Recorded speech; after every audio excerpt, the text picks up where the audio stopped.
키워드 이슈입니다.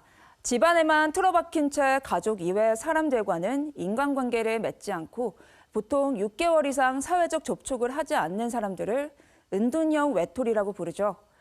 최근 부산에서는 올해부터 2028년까지 부산 지역 은둔청년 지원 방안에 담은 기본 계획이 제시됐는데요. 이러한 종합지원 계획은 처음인 만큼 많은 관심이 쏠리고 있습니다. 최근 은둔형 외톨이는 복지 사각지대의 새로운 취약계층으로 주목받고 있습니다.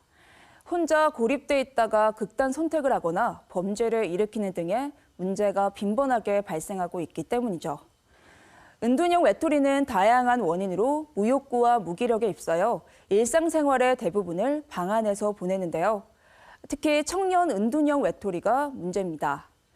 은둔형 외톨이는 어느 연령대에나 있지만 대부분이 청년층에 집중돼 있고 또 이들이 고립된 중장년, 고립된 노년으로 쭉 살아갈 위험이 높기 때문이죠.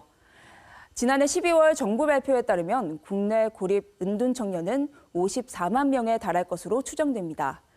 또 2만여 명을 심층 조사한 결과 특히 아예 방 밖으로 나오지 않는다는 초고위험군 고립 은둔 청년도 500명이 넘었는데요. 고립과 은둔의 이유는 취업 실패가 가장 많았고 대인관계, 가족관계 순으로 조사됐습니다. 청년 인구 중 은둔형 외톨이의 비율은 2019년 3%였다가 지난해는 5% 비율로 크게 늘어났습니다. 이러한 이유는 코로나19 장기화의 영향이 큰 것으로 보이는데요. 팬데믹으로 인해 사회 전체의 활동이 느려지거나 침체됐고 단절과 함께 SNS를 통한 박탈감이 더해지면서 이들이 더 밖으로 나갈 기회가 줄어든 거죠. 은둔형 외톨이는 고립감으로 인해 자살 충동도 높습니다.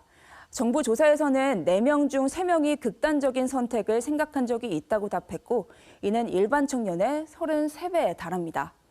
은둔형 외톨이로 인한 사회적 비용 손실이 7조 원에 달할 것으로 추산되는 만큼 은둔형 외톨이의 사회적 문제는 심각합니다.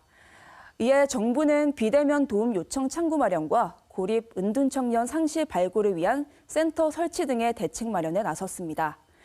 부산에 거주하는 은둔형 외톨이도 최대 22,500여 명으로 추정되는데요. 전문가들은 이들의 81.1%가 청년인 만큼 청년 은둔형 외톨이를 위한 지원 사업에 적극 나서야 한다고 지적합니다. 또 다른 조사 결과도 있습니다. 80.8%. 무엇일까요? 앞서 정부 조사에 따르면 은둔형 외톨이의 80.8%가 현재 상황에서 벗어나고 싶다고 답했습니다.